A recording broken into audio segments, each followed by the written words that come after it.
Hello, and welcome back to the Bible Study Girl podcast, you guys. This is Sarita, but you probably know me as Bible Study Girl, and this is take 2 with my lovely executive producer, Bible Study Brother. It is I, Icarus Gray, also known as Bible Study Brother. I'm also a podcaster, so go check me out at Gray Area Anime. Yeah, go check him out.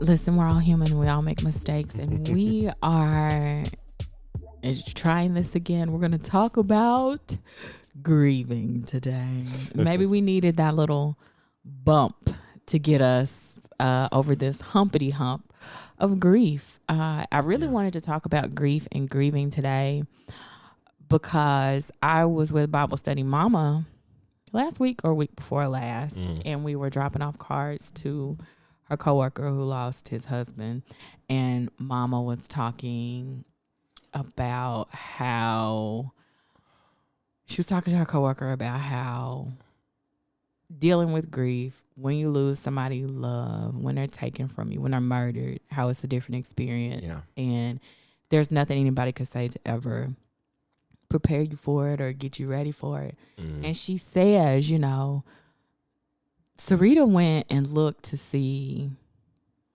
where my brother, you know, was murdered. Like, she went out there. I never went. I didn't see it. And that's something that I personally don't even think about because I can't process it. And I think that's why I've probably been a little more emotional this last couple of weeks, because I've been thinking about going back to see where he was laying, because you can still see his blood in the ground. And I think I just keep revisiting that. And so it makes it harder for me to just be a regular human being walking around. And this was 7 years ago. Yeah. This was 7 years ago. And it makes it harder for me to be a regular human being walking around and dealing with my everyday emotions, because I don't tap into that. I don't think about it. It's harder for me to function as a human being when I have to think about losing somebody I love in a traumatic way. And so we're talking about grief today, and how do you get through it as a Christian, as someone who loves the Lord? I don't know. I mean, I don't think I've ever grieved properly about nothing. I know I typically just cry about it and then like throw it into the back of my mind. Right.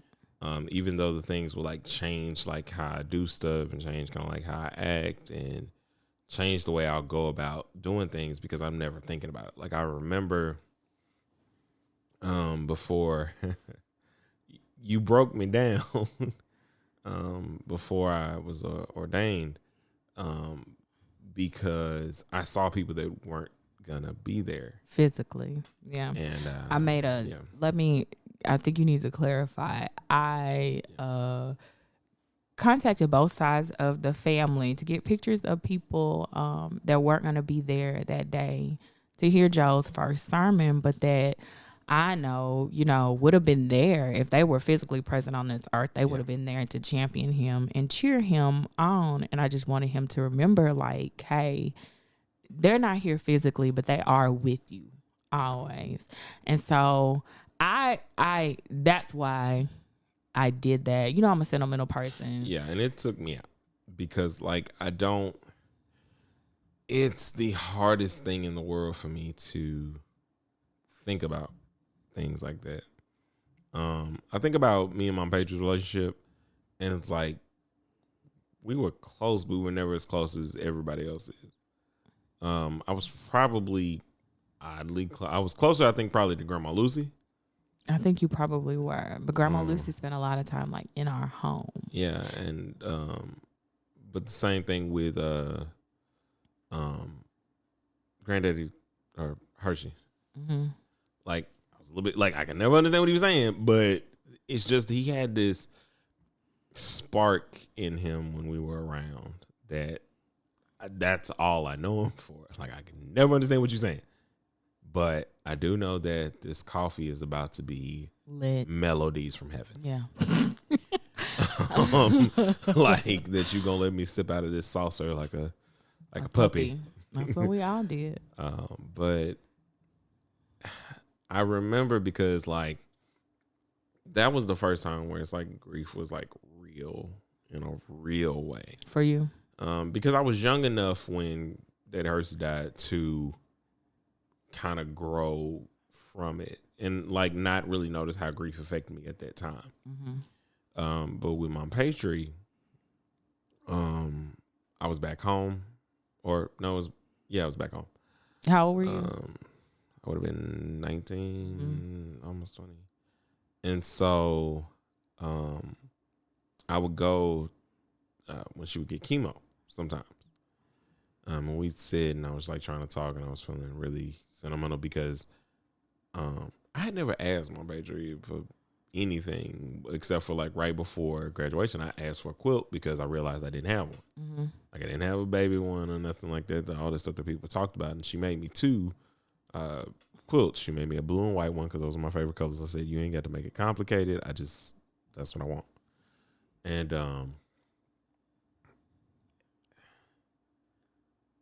the day she died, I was working that entire year. I was like working. I just threw myself into work because I wanted to show Mom that I could be consistent in something, that I wasn't just a mess up, you know.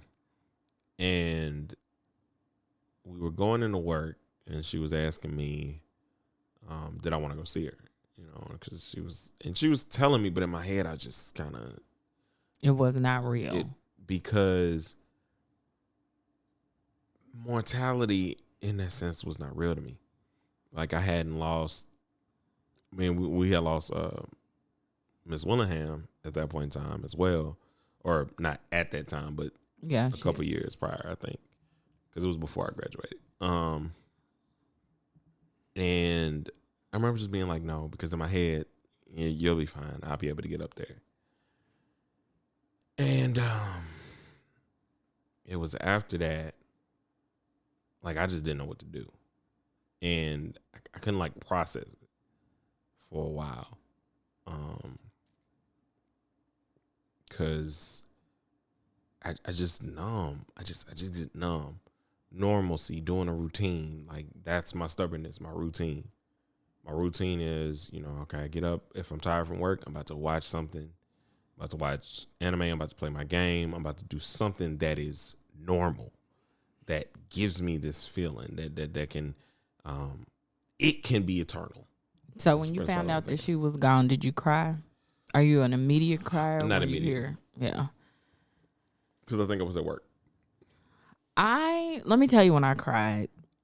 I had just moved to Houston when she passed. Hadn't even been there. And the crazy thing is, a hurricane came. I moved to Houston in August. Hurricane came in September. I didn't stay in Houston. I came home. They said hurricane, and I said, hey, I'm coming back to the house till this hurricane situation is resolved. But in coming back to the house, I actually had the opportunity to see her before she passed.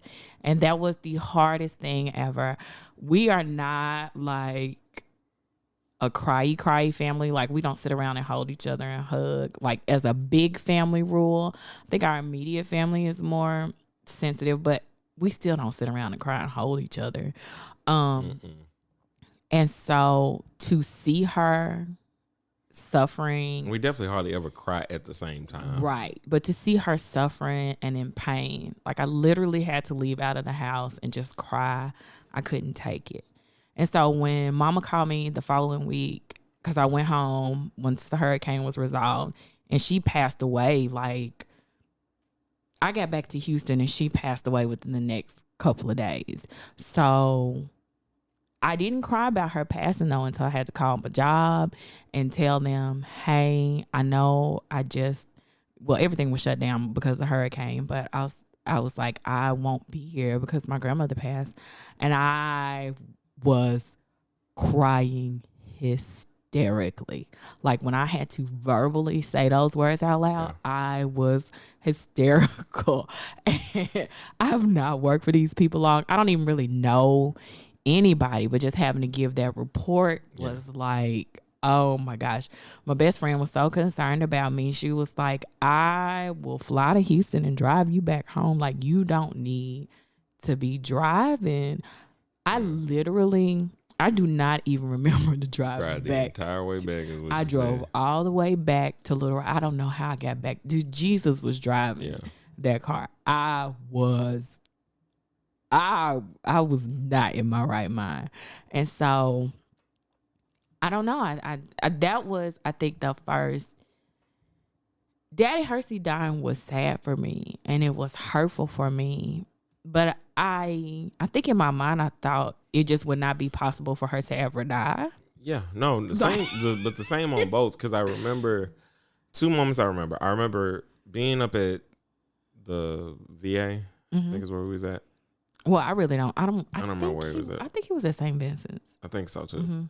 But I remember getting on the elevator and knowing that was the last time that I would see him. I remember being at the hospital the last time I was on my Patri, because it was at the hospital before they sent her home to hospice. Lukey was up there. John Boy was like, baby. And, he was sitting with me because it was just, I love the Jays.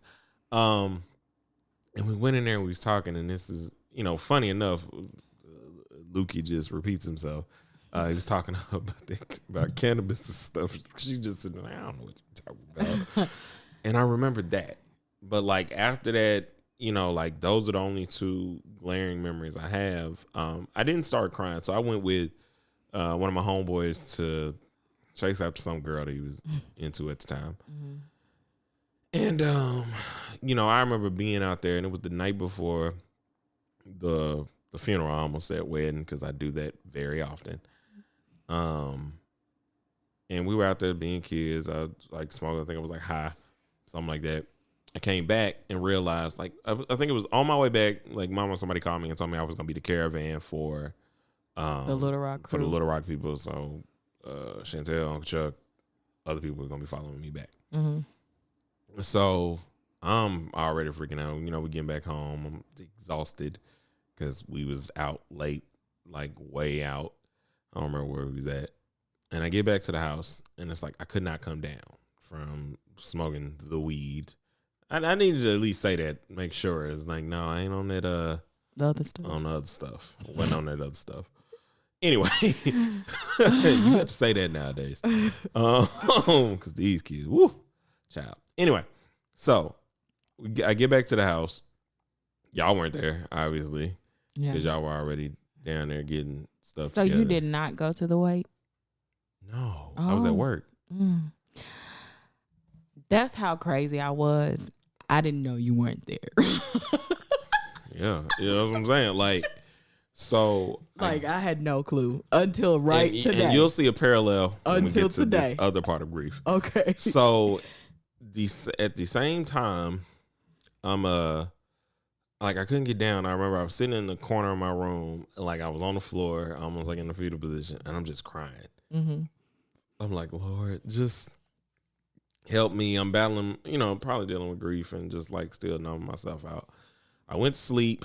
My best friend came over to ride with me the next day, drove everybody down there. And I remember homeboy was walking with me so I could view. And as I'm going up, he dipped, sat himself down. And I had to walk up there by myself because y'all were already there up at the front. So then I'm like, what the crap? Yeah.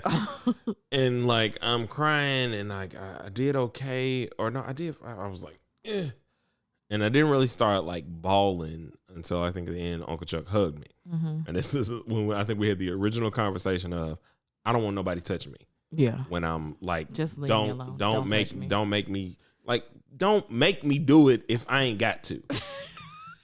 Even though I probably need to do it. I was gonna say, do you think that's healthy? Oh no, it's terrible. It is a terrible practice because then you end up with because when you do cry, that headache comes that can only be taken away when you go to sleep. Yeah. Nah. But that was my grief experience, and it's I immediately regretted my entire year. Did you? Because that was the lovely year that we had the most fun as a family. We did have a great we celebrated time. every month. We would have a family get together for a birthday party. So like we were breaking all kinds of, we only need to get together for the major Funerals, holidays.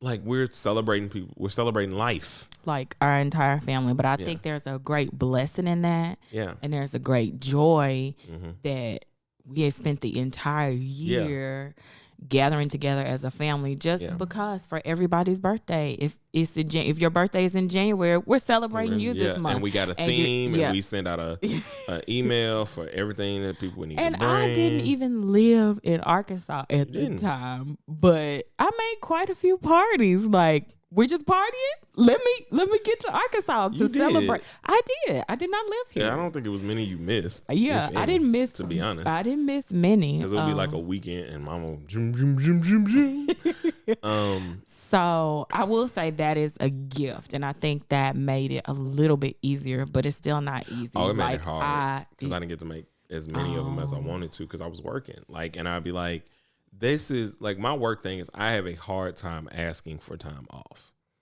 Because a lot of the time I know how we get down. Like I got a little bit better at it at my previous job because I was like, forget you. We going on this cruise. But you learned from not spending that time with her. Yes. That family is important. And I did say that. Here. And I said I'd never do it again after this, and I didn't. Yeah. Like when we needed that time, like I'm out. Like, and I'm telling you 6 months in advance. Right. Because tickets are paid for now. Like I'm spending time with my family. I need to treasure them. So I would say my grief with her was definitely different than my grief with Uncle Michael being murdered. But it's not, the grief is not something that ever goes away for me with her. Like anytime I have a milestone. Yeah. Yeah. You just, no, I'm there. Like, there were two times the ordainment and obviously my wedding. Like, and if it wasn't like, this is where I will thank God for the fact that we were beefing. Because if we were not, you would have done everything in your power to make me remember all of those. I mean, we had something for her. We did do something for her. But it was nowhere near the event it would have been. Like, you would have had me and Kane up there crying. Because you would have taken the time to like, okay, well, who's this person, that person? There would have been something that would have like. Anyway, I'm glad I didn't have it. I'm fine. I don't grieve well, so I didn't need it. But see, that's the thing. Like, I'm so grateful for her life because her life. Yeah, it was. It's but it's a process, and that's what I'm like. I don't like talking about grieving, but it's important. And we're not done. We gotta, and this is gonna be a longer episode because I'm not doing 2 parts of this because we have 2 more grief situations to talk about that I'm going to talk about so I can get this out to help with the grief. And so that's something, like I said. And thank you for holding down the fort while I cry, brother. Listen, and because she is on the verge, it pulls mine back. So you do whatever you need to do. If I need to mute you so you can cry so I don't cry, I appreciate it. I'm thankful for her life, and I'm thankful for the legacy that she left behind, and I'm thankful that I do have a family. We rally around each other, so that is a blessing, but that doesn't mean that I don't miss her. It doesn't mean that I don't miss her tremendously, especially when life is going on. Like you said, at your wedding or like when you have your first kid, it is almost unbelievable to me that she don't know my kids. Not that I got any or I got a man to make one with, but I'm just. There you go again. Stay out the DMs. I will find you. But just, I mean, that's a real thing. But like that would be the only thing that I think that I did that's similar to planning a wedding. Right. I thought all the time about how amazing it's going to be for my kids to know their great-great-grandparents. Right. And that's not the reality. And I also have to think about it is a blessing that I knew my great grandmother for as long as I did. I was 24 years old when she passed You know away. how crazy it was to like talk to people, and like this was one of those things that I did not realize was not normal. Yeah. Like people normally don't even get to meet their grandparents. Right. And I was like, wait, y'all didn't know y'all great grandparents? I had 3 sets. You did. That you got to spend 3 time sets with, like, that and like grow. loved me. Right. Well, they love of the greats. Ooh. Oh, anyway, I'm gonna say some stuff on this podcast. Moving on. That's another episode. We probably ain't gonna record that one. No, we not. So yeah, there's that grief that doesn't ever go away. Yes, I do get to celebrate her, and I know personally I don't process grief the way I need to. I'm thankful though that I do have presence of mind to know that I can celebrate her life. Yeah. And there are things that bring me back. But if we talk about losing our uncle to murder, I can't even. That's something I don't even tap into. No, here's the grief of that situation. That's why I say here's the parallel between how I should have basically known he was out of here. Mm-hmm. It was the day after my birthday. It was close to your birthday. It was like a week after, because it was November 9th. Yeah, it was a week after your birthday. So your birthday was in the middle of that week. Yeah, because it was that Saturday that all this stuff happened. So I'm going out to celebrate my birthday.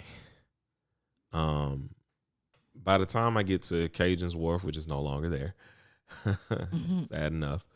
Like I drunk, good and drunk. Good and having a great time with my friends and coworkers and stuff at the time. And y'all text me or called me saying, Uncle Michael had been shot. And in my head at that point, I'm like, all right, it'll be all right. Like, he probably just, they probably hit his shoulder or something. He gonna sit in jail for a little while. He'll be all right. He'll sit down somewhere. And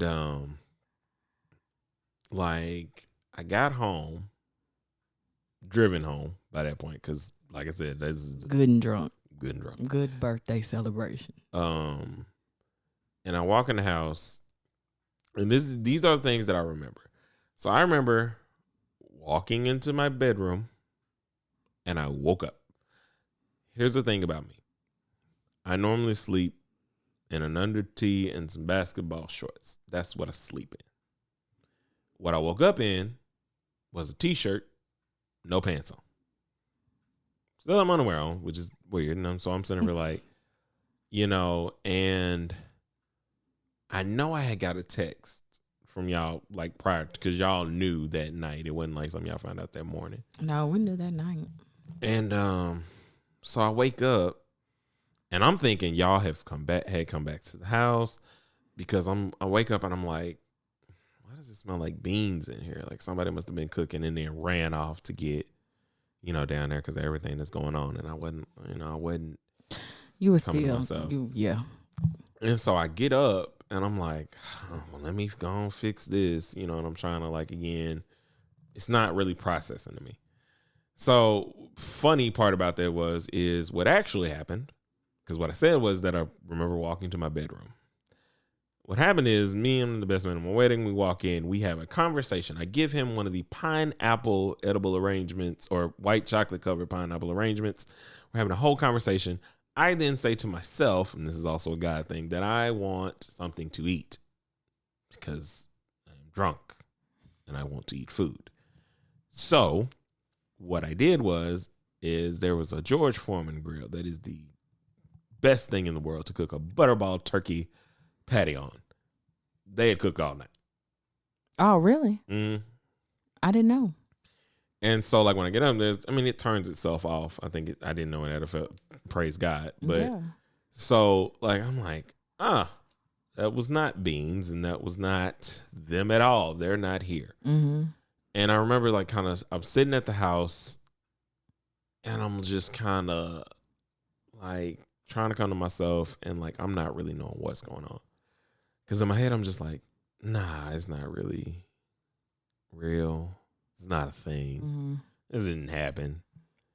And y'all came back and we started, I think, at some point that evening. and when we were talking about kind of like what happened and going through it. So did you know he was dead at this point? Yeah, you did. I had read the text, and it just wasn't. You didn't process real. It was not because a the real last thing that happened between us and you and Uncle Michael was y'all had. We a fight. almost got into a fight. Yeah, like y'all had real a fight. deal fist fight. Yeah. In behind my cousin because I was just like, nah, Mm-hmm. you not finna talk to her like that. You just not. Like, we not finna do it. Like, I know you think whatever, and I'm not finna get up and fight you. You just finna sit down and understand what I said. Mm-hmm. And like the unresolved emotions of that being the last. You had a lot. He's dead. Our last words were not good. No, didn't even care. Yeah. Because there was a point in time where that was my favorite person in the world. Right. Because he just lit up a room. Mm-hmm. It's the thing that I talk about with our family being like, you a show stealer. It don't matter what you do, you gonna steal the show, baby. That's what we supposed to do. That's what we was raised to do, is be the show. You know, whatever it is, you got it.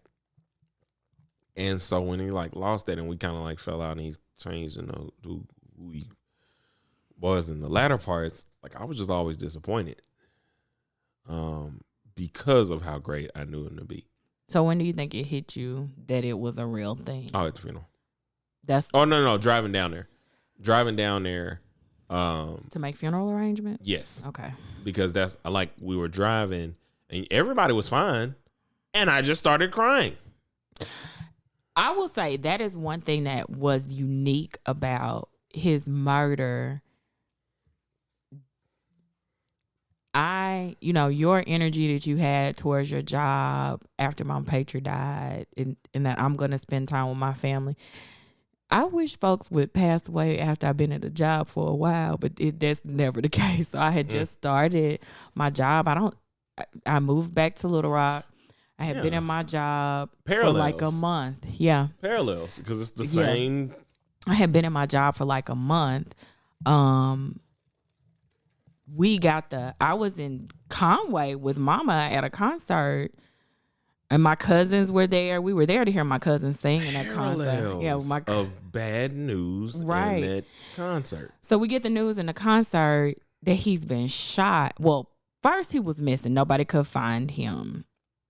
Then we get the news that he's been shot. But again, the family that is there in Conway, we are all thinking like, Bible study brother, he's shot, but he's not dead. You know what I mean? Like, maybe somebody shot him in the leg. I don't know. Like, he shot. Like, somebody shot his toe off. Yeah. Like, it would have been a story that's like, man, somebody shot his toe off. Right. And they told him to not. No. In a gambling game or something. Yeah, there was no way he was dead. That was not part of the plan. That wasn't something we could comprehend. And so we get the news, he's going to the hospital. So we leave the concert and we're driving. We get the news that he's going to be in Memphis. Okay, so we're going to keep going further. We're going to go past the exits we would take to go to Turkey Scratch because we're going to Memphis. And when we're crossing over the bridge, Mama got the call that he was gone. Which leads me to your experience in the car driving down there and just crying hysterically. Mama and I had been back and forth all that week doing stuff for the funeral, trying to figure out. We hadn't had anybody in our family murdered before. We didn't understand, it was just a lot going on. My job, I was like, listen, I'm not coming this week. I don't care what, I don't care. Oh, I was only able to get, I only got like 2 days off or something. I was like, I'm not a functioning human being. There's no way I can be in a room with anybody's child right now. I don't know where I am. I don't know where I am. I don't know what life is right now. I can't function. So I remember being in the car with Mama, me and Mama going down there one day. And I don't remember if I probably was driving at this point, and she just burst into tears, like loud, hysterical crying. We weren't talking about anything. It's just Nothing. quiet. It just hit her, and she could not. I couldn't be that because I'm driving. I will let you be out. I will let you be out. Do whatever you have to do, honey. I understand. And so I understand you. It was like just out of nowhere, and we're driving, and I'm like, yo, I don't know. Now there were funny things that happened, and I wish I could. I'm going to tell the story because I feel like that was part of our grief. That was the thing about the grief that was so crazy. We were on our way down there to make funeral arrangements. What's a view? It's a pick coffin view. Did you see? We did not see him that day. That was the day after then. Yeah, we didn't see him that day because when someone is murdered in the state of Arkansas, they have to go to the crime lab in Little Rock for an autopsy. In our family, it's funny enough that I know all of this. Yes, you do. In our family, typically when somebody passes, you know how a lot of families wait. We're gonna wait for everybody. We have a quick turnaround. If you die, we are having your funeral that week. My patron passed on a Thursday. We had her funeral Sunday. Saturday. It was a Sunday. I don't know because I was already off. I don't care. I don't know what. Long story short, we don't hold long. So his death was a detour for us because we didn't know when his body was going to be back and ready for burial. So we were on our way to the funeral home. This is after Joe has been crying. And I was like, I was done and I was fine. We had gone to pick up. We were going to pick up my grandma and my aunt. And this was also my first time being involved in the actual planning of a funeral, which is a different way. It's a whole different experience. It was a whole lot of the things you see on movies that we be laughing at. There's a whole lot of you just pick it. I don't care. Yeah, it was a lot. Like, but you got to pay. Okay. I don't even care right now. Just let me set the scene. So we're at a light. A red light. A red light, mind you. We are stopped. And boom. The car behind us hits us. Rams into us. And not and it wasn't like head on collision, oh Lord. It was more like this is enough to where there's oh, whoa, what happened? And then we're okay. A little bit. But it also is like Joe said, on our way down here, he's been hysterically crying. We are all going through the emotions are at 1,000,000. So I'm like, what is going on? Now what's about to happen? We are at 99. There's no room. I'm stunned. I'm driving. I'm thinking to myself, because again, I'm not in my right mind. Did I take my foot off the brake? No, what happened? Did I hit somebody? Did I hit somebody? Who hit us? What happened? Yeah, and what had happened is there was a car. The car behind us got hit by the car behind them. Right, and so they pushed us. So the guy that does the hitting. Well, once the cops get there, because we're all just sitting in the car, kind of just waiting, he gets out of his car. Now, again, you've hit a car, which made another car hit somebody. You've caused a bit of trouble here. Right. He walks to the car that he hit, says something to them, walks past our car. To check on the people. In front of us. Literally not stopping at the other. So can I tell you, the tension is already in this car, period, because we are on our way to make. That's not the bad part. I'm going to let you go. So then he gets to the front as he's coming back to, again, just not say anything. In the silence of confusion, my grandmother, while my aunt is crying, because I said silence. There was not silence. There was crying. I just forgot about the crying. It was a lie. She smacks the glass. She's not just one time. She is beating on the window of my car. Hey, MF, you don't see. You don't see her. Do you not see her? And she was so mad. And it was And we started laughing. All of us in the car started laughing, like, because at this point, what else Can't can believe you what's do? going on. What else can And in my head, I'm like, oh my God, I'm finna have to get out this car and fight.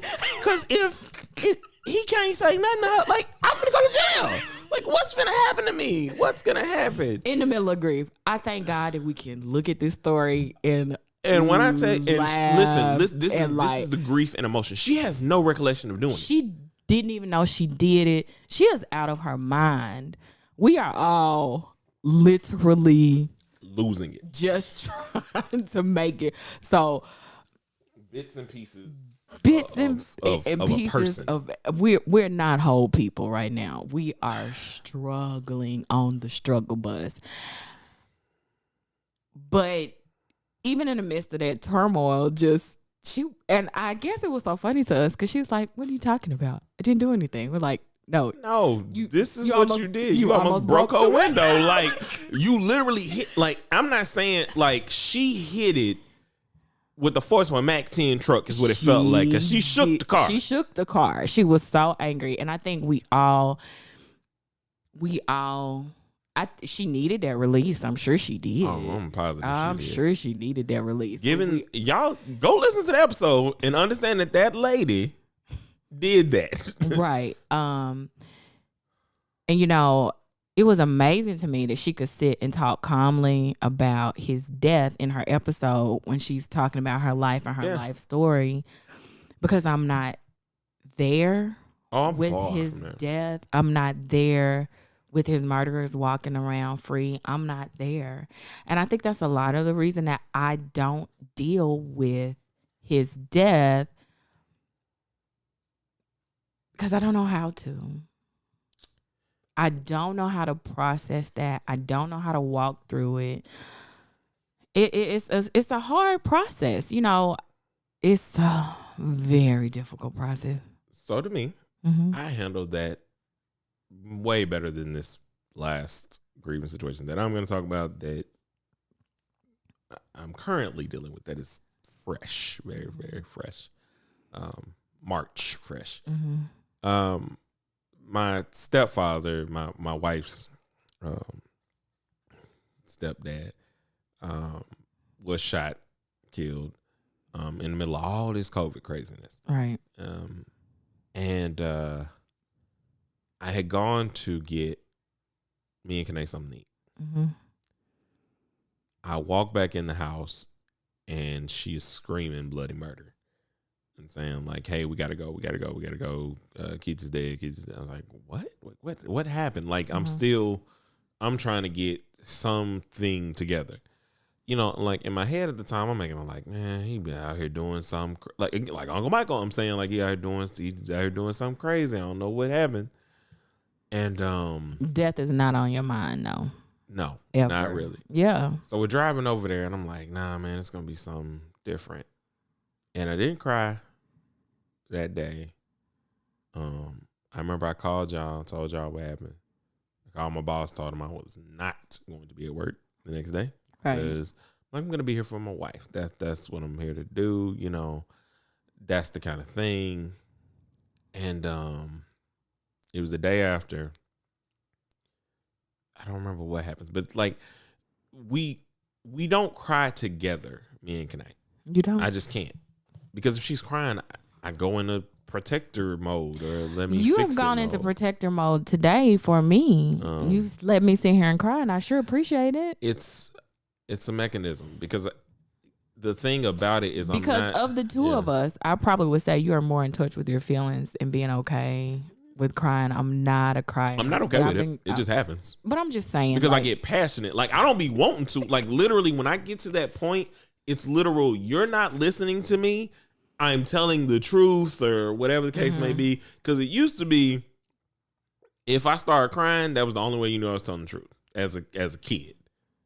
And then they told me stop crying. So at this point, I was like, I guess I got to get better at lying. Or whatever the case may be. But anyway. But I do appreciate, I do see that in you that you are.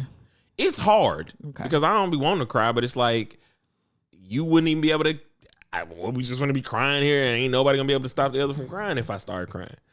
So, I think crying is healthy, although I struggle with crying and being it is very vulnerable. healthy. I just have horrible things with doing it. Mm-hmm. The moments I cry when I like break. And so I'm like trying to get my thoughts together. I remember saying something to her that night about like God had told me like, hey, there was nothing you could have done. And it was like God came up for me to say stuff like about the Uncle Michael stuff. And I think that was him also trying to calm the fact that I've been through a similar situation, not this close. Like I literally, like you went to the spot where he died. Yes. Drive by it every time. You don't ever think about it? No, every time I do, that's what I'm saying. Like every time I drive by it, because we drove by it to get there. Yeah. You have to. There's no other way, like from our house, that you can get there. You're talking about your new situation. Yeah. You have to drive by it every time. But you drive by it too when you go see Grandma, Uncle Michael's, but you never went. No, so that's why I'm saying it's it's not as apparent as a store. Right. Like, so I don't remember when it was. I like came back from somewhere and I was walking in the room and I started to think about how he cared for me. Mm-hmm. And it was different because a lot of those realizations, like I was telling you about, it's really all in behind my ordainment. I don't know what else. Licensing. Anyway, you know what I'm saying. I still haven't got my license yet. But anyway, think about that later. He came not only to the licensing, but to Men's Day. Mm-hmm. He didn't have to do that.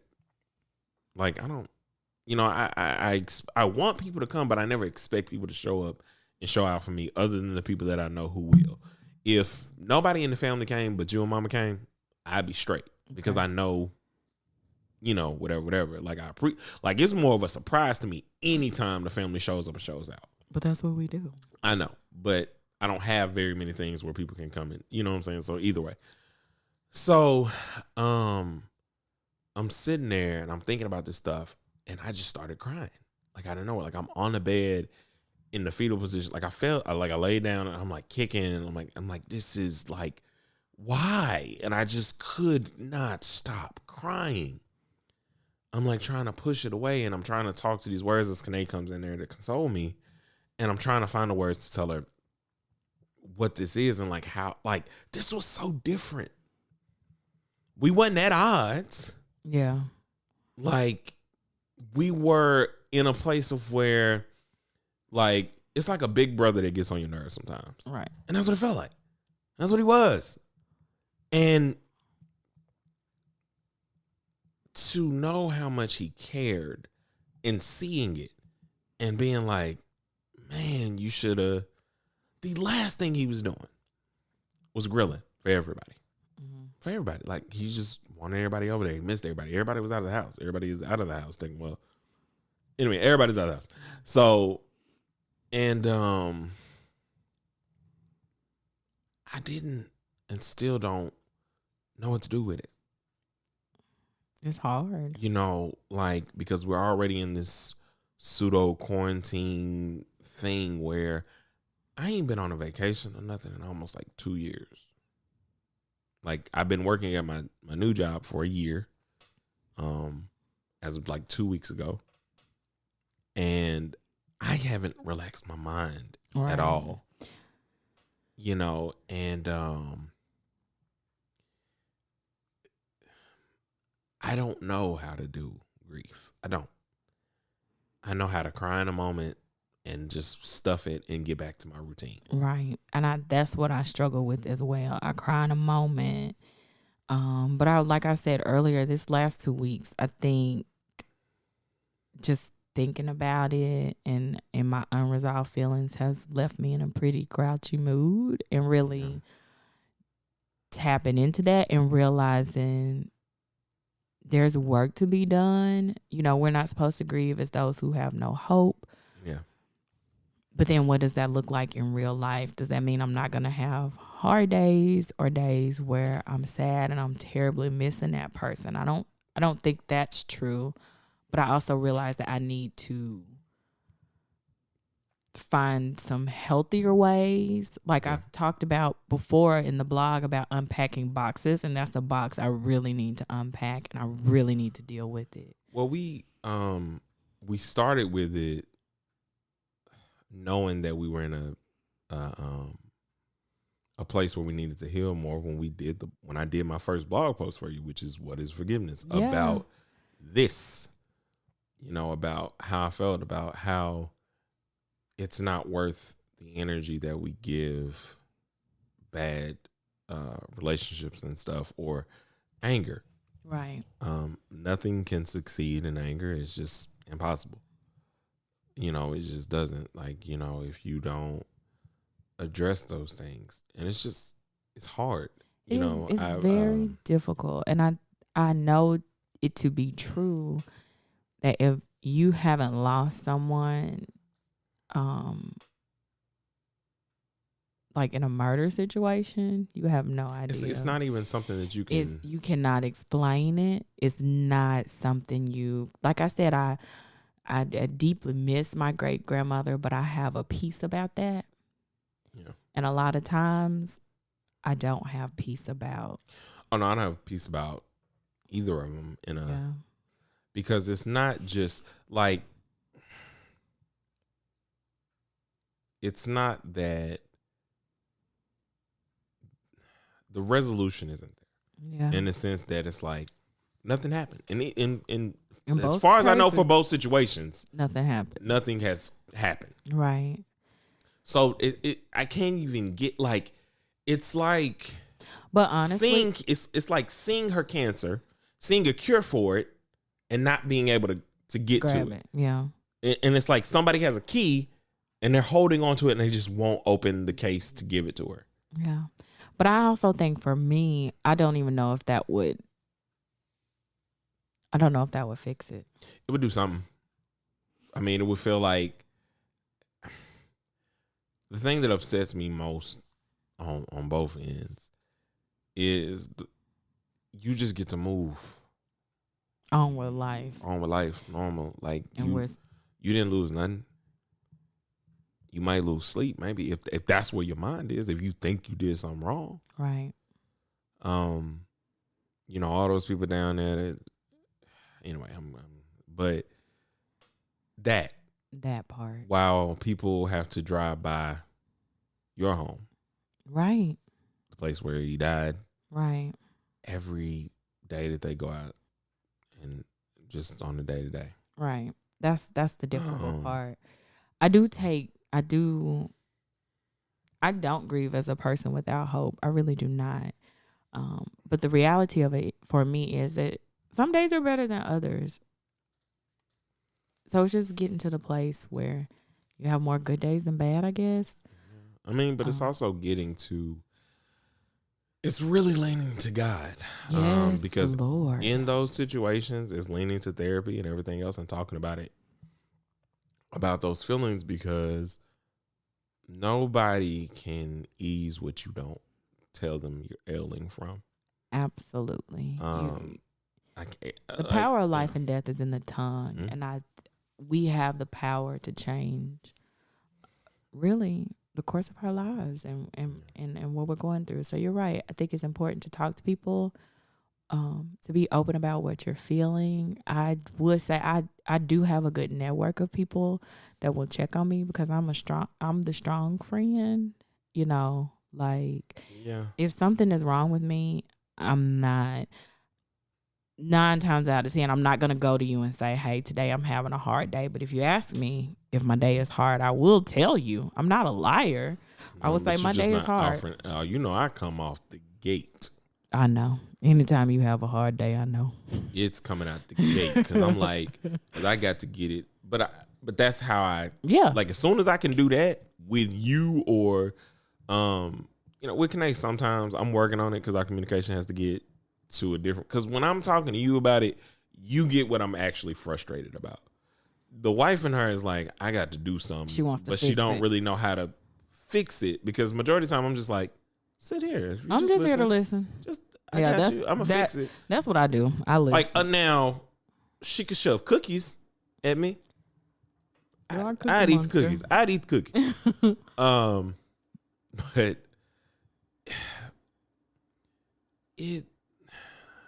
grief is hard, and it touches everybody's life. Yeah. You don't get out of this world without experiencing some form of grief.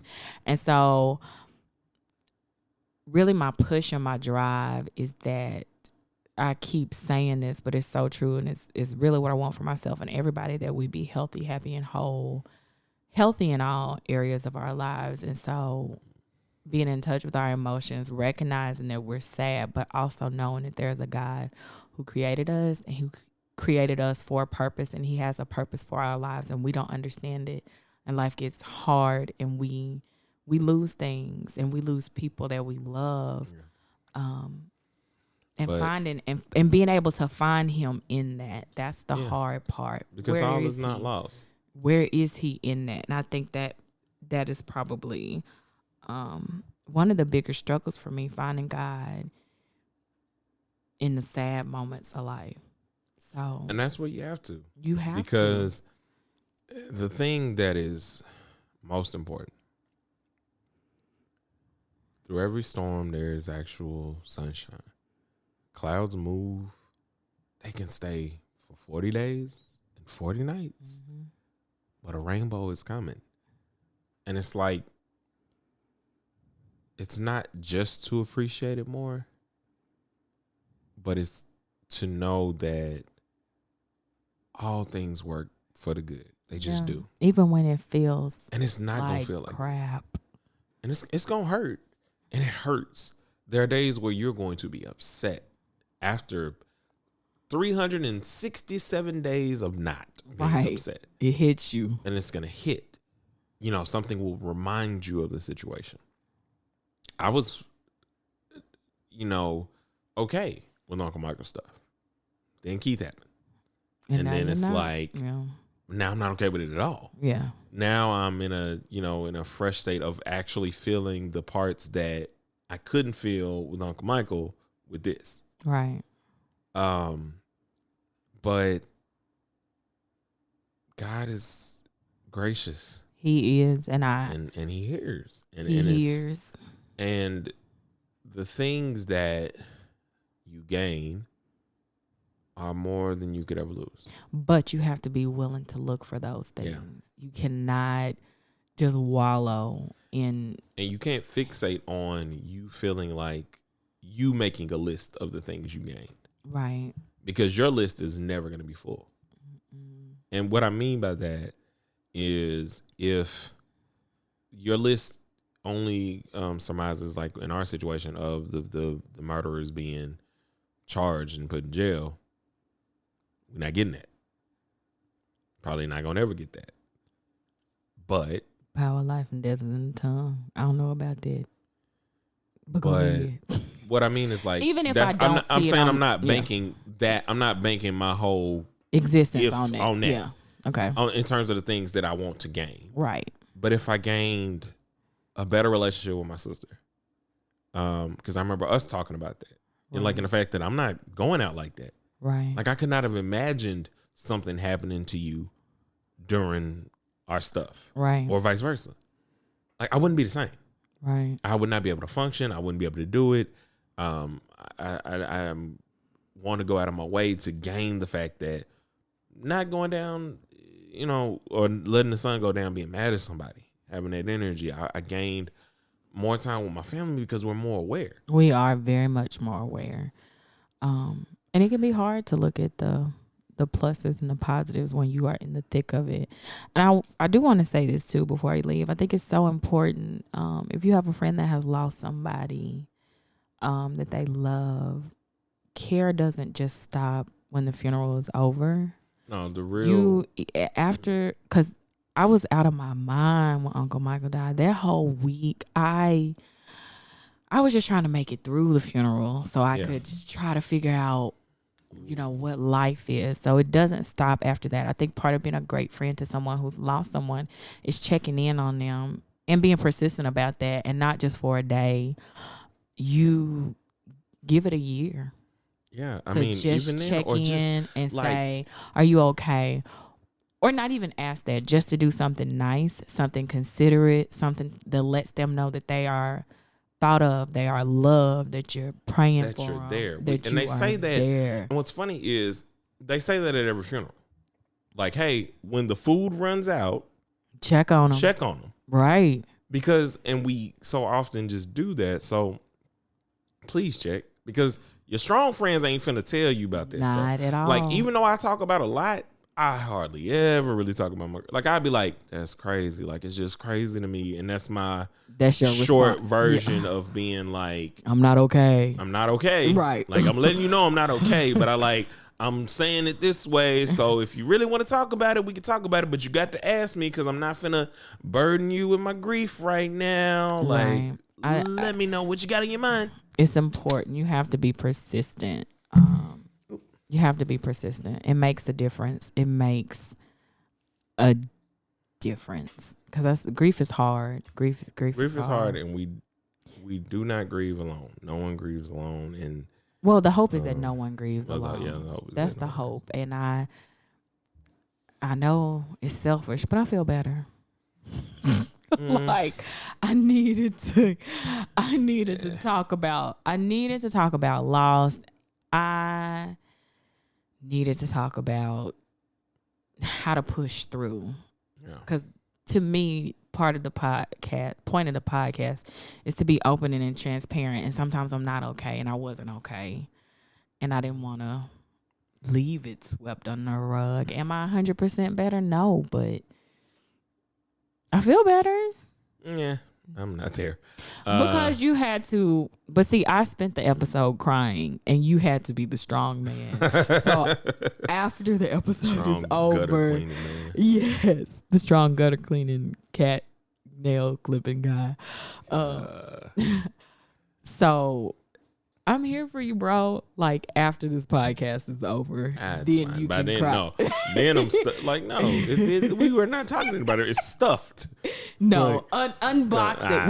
We just spent an hour talking about it. You need to unbox it, because I want you to be healthy. No, listen, I want you to be healthy. I want you to be whole. Real talk. Like, yes, I'm tapping into my emotions. All those years of therapy are paying off. Man, once you start unboxing stuff, oh my God, it's like, hard you to don't stop. like, and I was already an unboxer as is, but I'm only like, and that's the craziest part I think about me, as I'll end after this. But the craziest part about me is that with how much I unbox, it is literally only the smallest of portions. True. It is literally just the surface emotion of what is actually upsetting me about whatever that is. I think that's true of most people, and we need to get better at unpacking. Yeah. We need to get better at unpacking so we can move to higher heights. And well, we hope that y'all appreciate this long grieving episode. Probably, I think it's our longest episode. It's the longest episode ever, but I think grief can be the longest process ever. Oof. All right, I like what you did there. Yeah, it's true. Like, and she uses wordplay like that every day over at BibleStudyGirl.com. You should email her at BibleStudyGirl2019 at gmail.com. I wrote it down as BSG on here because I was like, I ain't finna write all that out again. On Instagram, it's _ BibleStudyGirl. Twitter, it's BibleStudyGirl2. And I didn't mention this last episode, but we also have a Facebook. So go like, comment, subscribe to all of those things so you can always be in tune, informed. We appreciate each and every one of you that are listening. Thank you. Thank you. We've seen some of the numbers, and they are looking good for a fledgling podcast such as this.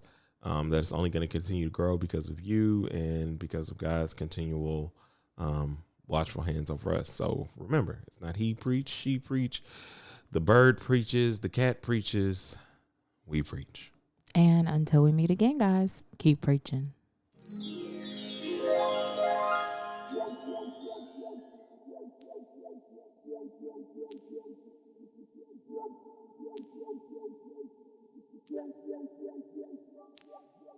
Yeah.